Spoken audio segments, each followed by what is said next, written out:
J'aime les surprises que peuvent amener le passage au feu, en fait, la transformation par le feu. Je cherche la matière, les couleurs. Je fais toujours pas mal d'essais.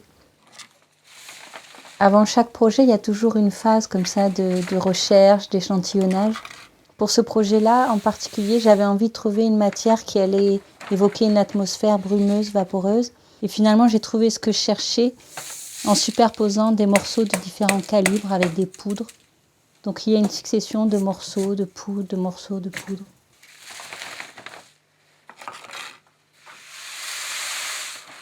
Ici, la technique que j'ai utilisée, en fait, elle s'est bâtie depuis de nombreux projets.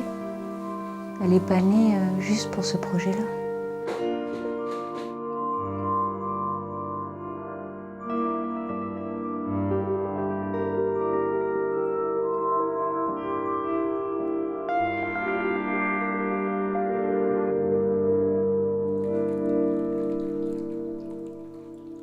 Le crématorium accueille toutes les formes de fin de vie.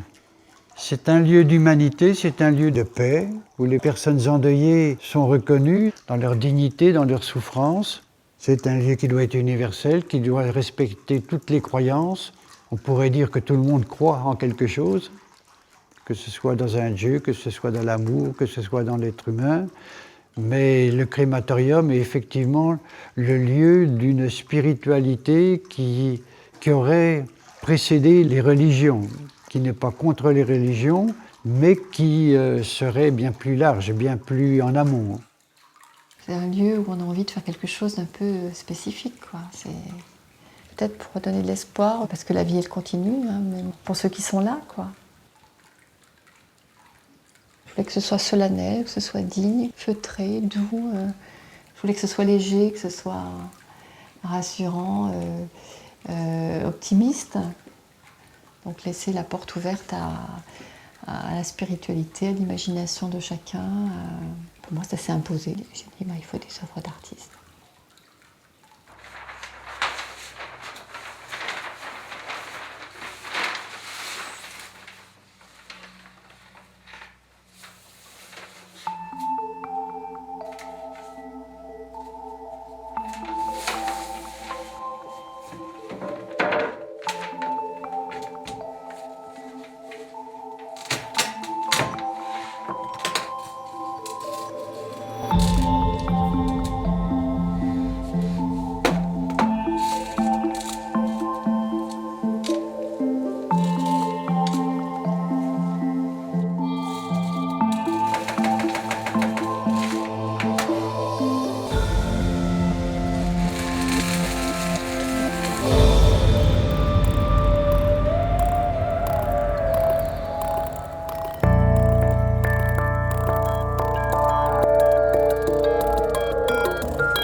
Un vitrail, c'est un peu comme un poème lumineux. Un vitrail, c'est d'abord une vibration lumineuse, une forme de présence comme ça. Il participe à l'atmosphère d'un lieu. Un vitrail est au service d'un lieu, c'est un art architectural. Et ce qui se passe de fascinant, en tout cas pour moi, c'est que c'est comme si il y a une espèce de cloisonnement comme ça entre un intérieur et un extérieur, mais du fait qu'il est transparent, du fait de sa matière même, il y a une forme de magie, c'est-à-dire qu'il est en même temps fermeture et en même temps ouverture sur un monde finalement mystérieux, on ne sait pas ce qu'il y a derrière. La seule chose qu'on peut recevoir, c'est la lumière qui le traverse. Donc il y a vraiment quelque chose, même de l'ordre d'une mystique, quoi. Un vitrail sans lumière, c'est un corps sans âme. Il n'y a rien, il est comme éteint. Donc c'est vraiment une composante très importante. C'est pour ça que le vitrail a quelque chose de vibratoire, d'immatériel, qui lui donne une force incroyable, quoi.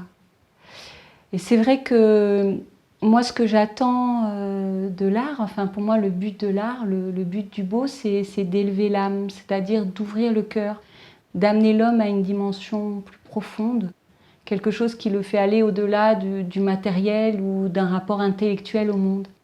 Et ça, moi, je l'ai trouvé dans le vitrail, et c'est pour ça que j'ai choisi le vitrail. Marc Chagall disait que pour lui, le vitrail, c'est une cloison transparente entre son cœur et le cœur du monde. Et je crois qu'il en parle merveilleusement, quoi. Ça résume tout. Hein.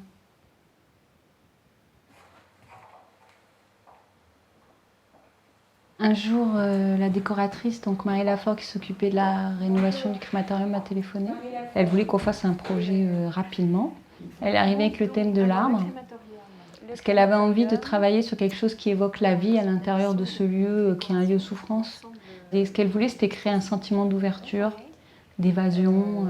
Et dans la salle de cérémonie, qui est une grosse boîte rectangulaire, moche et sans âme, conçue par l'architecte, sans décoration, j'avais envie de percement pour faire entrer la lumière. Donc ça, c'est le plan de la salle de cérémonie, D'accord. qui est ici, donc avec une alcôve devant la salle. Et en fait, donc le vitrail est tout au fond de la salle. Le vitrail est derrière, voilà. Oui, donc il y aurait un caisson lumineux, en fait. Voilà. Oui, c'est sûr, parce que là, il n'y a pas de source lumineuse, en fait. Non, sur non, ce là, côté-là. c'est simplement D'accord. des... On va voir l'élévation. Enfin, moi, j'ai fait une petite perspective qui... Ah oui, d'accord, on a qui juste est pas- voilà. des bandeaux On sur a le des haut, là. lucarnes Ouais. assez hautes. Elles sont à 4 mètres de hauteur. D'accord. Donc une lumière zénitale, comme on dit, qui est en général très peu sympathique, je trouve, qui est plutôt froide. Mhm. Hein. Et j'ai pensé donc à un vitrail. Mhm. Le vitrail, il a réuni toutes les idées. Des options qui étaient là. Toutes les Ouais. idées. Mhm. Cette espèce de Ah flou. oui. Le flou, toujours avec une direction vers le haut. Quelque chose qui... D'accord, donc on serait Qui plus dans une symbolique de la végétation, La de végétation... l'arbre, l'atmosphère Là, vers voilà. le haut. et On ce a, qui on a monte. quand même ce thème de l'élévation dans l'arbre. Ouais. Après, j'ai retrouvé des images qui m'ont aussi bien plu. Ah oui, là on est tout à fait Voilà. dans Donc, cette atmosphère. hein. et Ouais, c'est sûr qu'à partir de là, on est dans le vitrail, quoi. Dans la D'accord. transparence, on la voit là-dessus. ouais. Ouais. On la voit là. Oui, là on a quelques... Oui, donc ça c'était des échantillons comme ça, de travail sur le verre avec des feuilles d'or. Ah ben oui, mais c'est tout à fait Hein, ça. on, est, Ouais. on a déjà Mm. un peu des idées de vapeur. On Ah est ben, un on y petit est- peu on est pile hein, poil. dans Mm. ces matières. Ouais, oui, c'est tout à fait ça en fait. Et, Oui, et c'est quand je vraiment vois le panneau qui est là, Ouais. on est quand même aussi dans le même thème, dans la même... Il y a la direction, et les diagonales, et on sent les branches là aussi. Hein, Oui. et même plus que les branches, les petites... tout ce qui est détail dans un arbre, c'est là, quoi. Ouais, effectivement, c'est pile poil. Oui, c'est même la marrant couleur, que je le- finis cette pièce et puis il y a ce projet. C'est Ah oui, donc ça veut dire qu'on est bien en phase.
prépare les maquettes, j'utilise autant le travail manuel, c'est-à-dire les pinceaux, les crayons, les techniques traditionnelles, que le passage dans les ordinateurs. Je crée une espèce de matière de base, je retravaille dessus dans l'ordinateur, je réimprime, je repeins par-dessus, etc. Il y a un aller-retour entre les deux. Une maquette, il faut la voir comme une esquisse. Ça exprime l'atmosphère d'un projet à venir. Dans l'atelier, on va commencer à rentrer à l'intérieur de la matière. La lumière va traverser les couleurs. Donc on va aller beaucoup plus loin qu'avec la maquette. Normalement, c'est mieux. Normalement.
Tous les soirs, c'était une surprise. Je découvrais la plaque que j'avais mise la veille dans le four.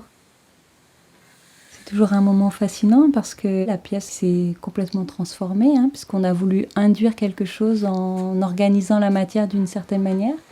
Mais qu'est-ce qui va en sortir? Il y a toujours là vraiment une surprise. On ne peut pas tout contrôler, c'est même pas intéressant. En tout cas, moi, ça ne m'intéresse pas. C'était un rythme vraiment intense. Les délais étaient assez courts, donc j'étais obligée effectivement de lancer une cuisson tous les soirs. Dans le grand four, il y avait les fusings, donc la part arrière du projet. Le four tournait quasiment 24 heures sur 24. Et parallèlement, je devais aussi préparer les pièces peintes qui étaient à l'avant. Donc le petit four tournait lui aussi jour et nuit.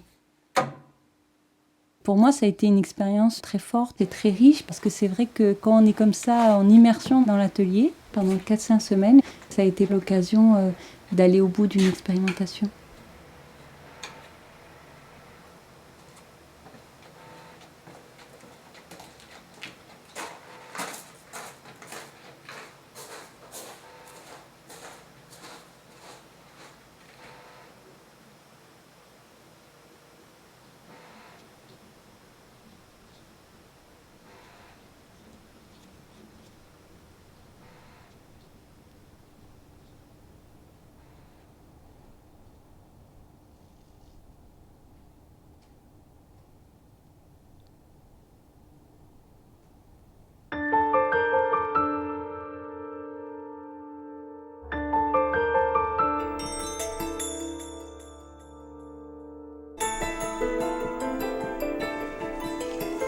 Noircir encore plus ou là on est vraiment déjà...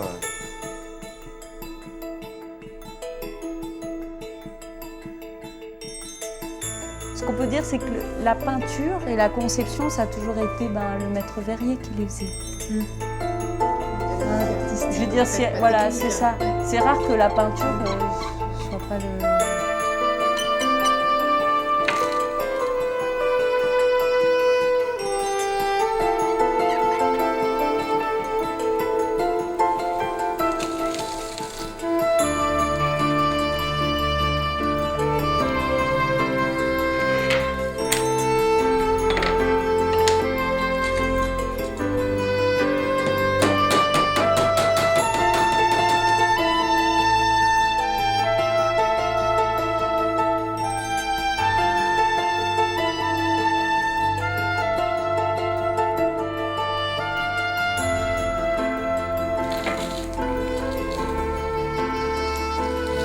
La peinture sur verre, pour moi, il y a une particularité, c'est que c'est à la fois un travail de peintre, c'est-à-dire qu'on pose à l'aide de différents pinceaux, on travaille la matière comme ça, mouillée, et ensuite On est graveur, c'est-à-dire qu'on va travailler en enlevé. On retire de la matière. Et ça, c'est quelque chose que j'aime beaucoup dans cette technique. On est peintre et graveur.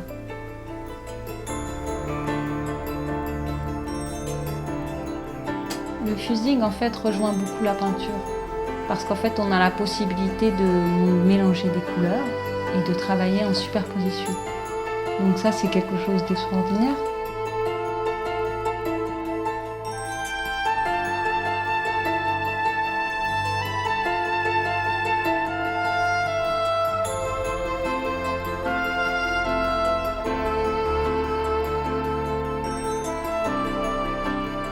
On peut superposer des morceaux de différentes tailles, des poudres, et particulièrement dans ce projet, une succession de morceaux de poudre, morceaux de poudre, morceaux comme ça jusqu'à 5-7 couches.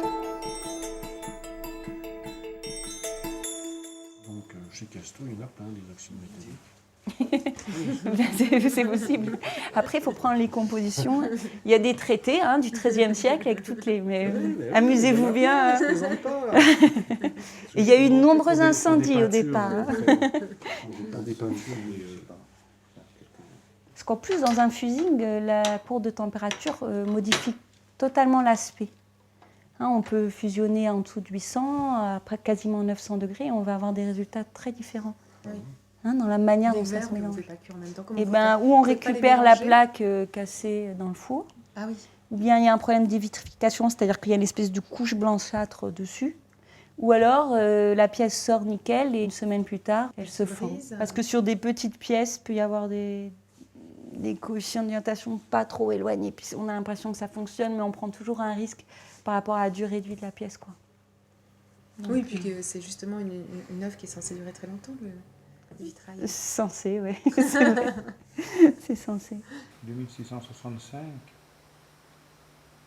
à l'axe, contrôlerai ça. Normalement 2665 et puis je déduis 1000, et bien 1665, voilà. Oui, c'est ça. Puisque le quart il fait 2000. Donc on a quand même plein de codes qui sont logiques. 2665. Non, je pense que ça... T'enlèves 1000 de 2665, tu arrives à 1665. On va y aller comme ça, on a un plan. Ça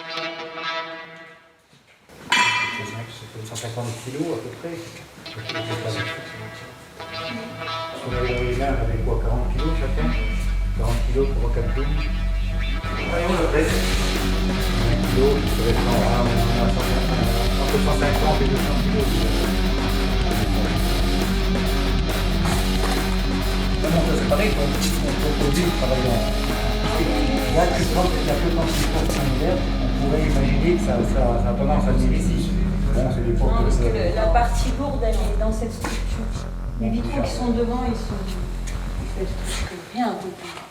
Moi, à un moment donné, j'imaginais, alors ça va saccager, j'imaginais casser le placo, cette fois un peu comme Paris, puis aller chercher la matière, derrière, la matière derrière. Alors je vais faire un massacre, c'est quand même pas mal fini là.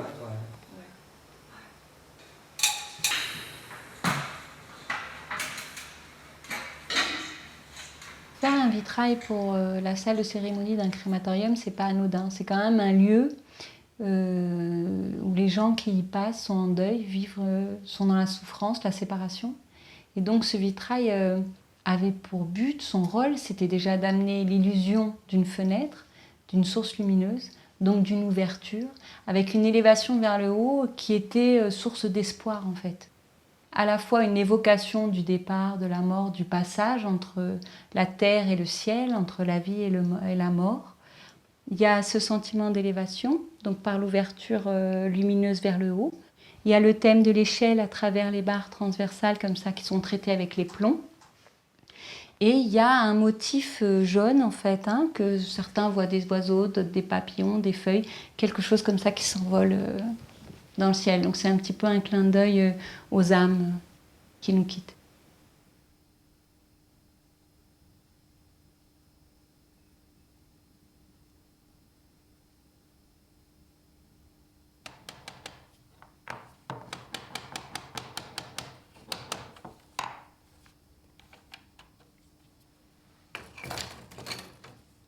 Et devant, on a l'arbre qui est quelque chose de plus concret, de plus terrien. C'est en même temps la force, le tronc, c'est très très solide un arbre, et en même temps il se transforme très très vite. Il y a les saisons, les feuilles qui naissent, qui meurent, donc c'est en même temps quelque chose de solide et quelque chose de très éphémère. Et c'est évoqué avec une technique traditionnelle, beaucoup plus forte, quoi. Il y a du plomb, le plomb est même rehaussé en matière, il y a la peinture. J'avais vraiment envie d'évoquer l'écorce, donc les plombs sont couverts d'étain, étamés, montés en matière. Et ça, je trouve que ça va vraiment bien avec le projet.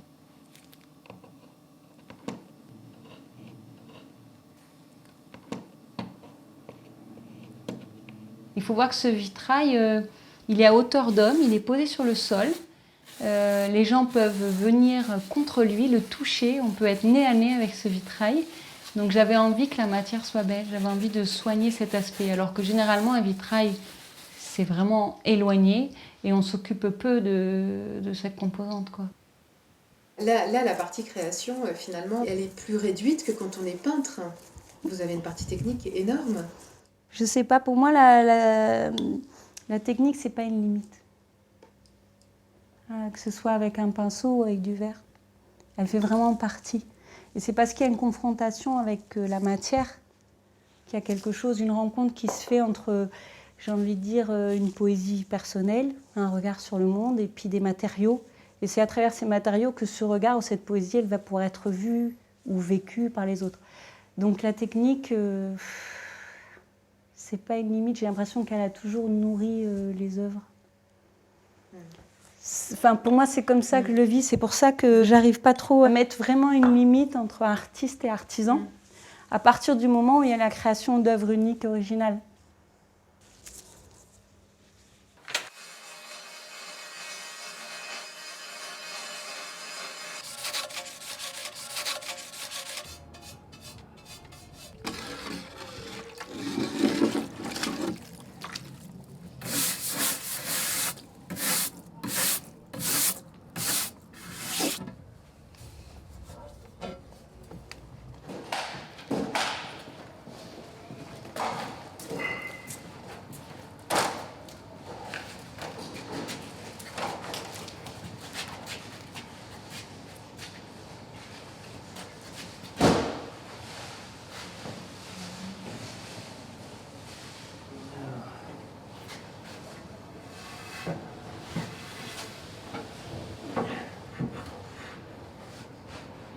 Bon.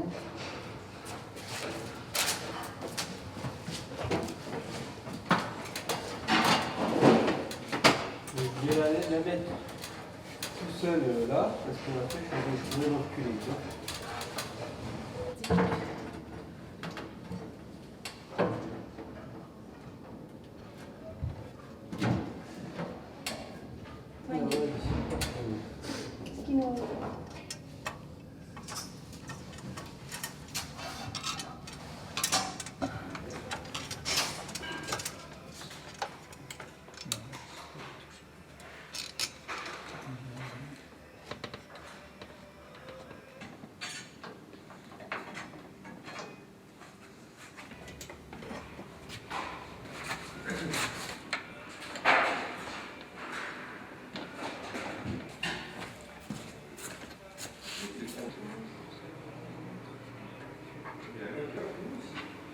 Vache. La gueule, c'est bien.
Voilà la bête.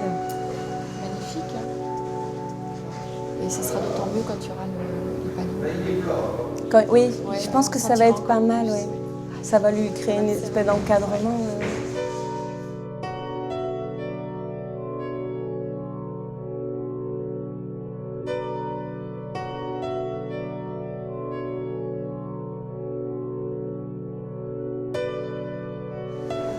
Plus turquoise. Non, voilà, on n'est que dans les verts. Et puis il est très très clair, hein. C'est-à-dire que je l'ai encore un petit peu éclairci Non, mais c'est bien. au niveau du passage en tout cas, tu vois. Parce que, en fait, ça fait vraiment le lien avec le clair.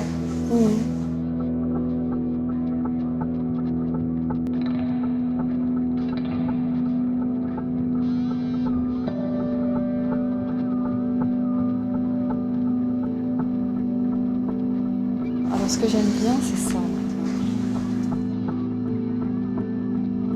Très très végétal. Ouais. Très écorce.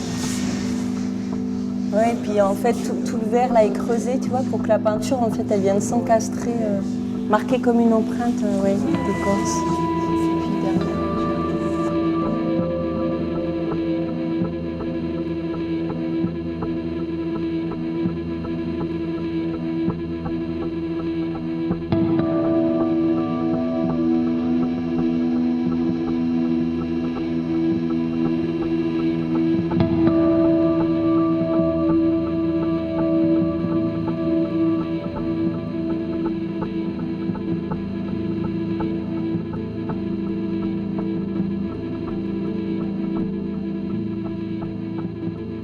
La première impression que j'ai eue donc, du fond de la pièce, c'est une impression de grande fraîcheur. J'ai cru donc avant les explications que c'était une fenêtre en fait qu'il y avait. Et c'est très étrange. C'est peut-être parce qu'il y a la lumière derrière, donc ça crée une sorte d'immobilité un peu sacrée, quoi, même en dehors du contexte. Hein. Je trouve que le translucide crée une émotion d'un type très très particulier. C'est pas le transparent, c'est pas le. Ce qui laisse passer la lumière, mais voir la couleur, je trouve ça assez fascinant, quoi. Je ne sais pas exactement pourquoi.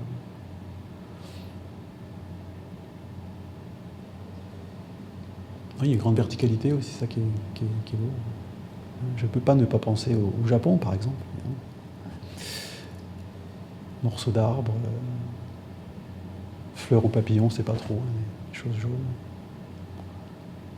Puis donc cette idée aussi de ruissellement, donc moi j'utilise beaucoup dans mon travail, il y a un ruissellement qui est figé, mais qui est quand même c'est-à-dire d'une chose qui s'arrête là, mais qui pourrait continuer en haut, en bas, sur les côtés. C'est un petit morceau d'un univers, quoi. C'est ça que j'aime bien.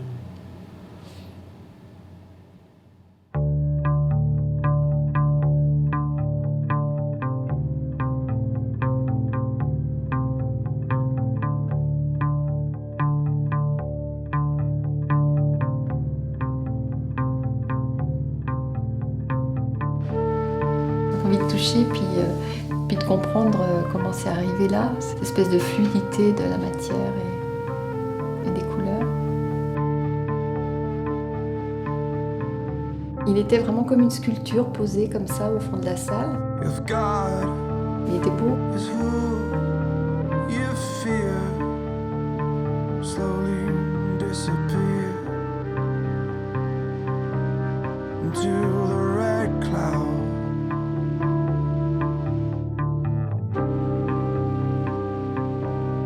Swallow your soul.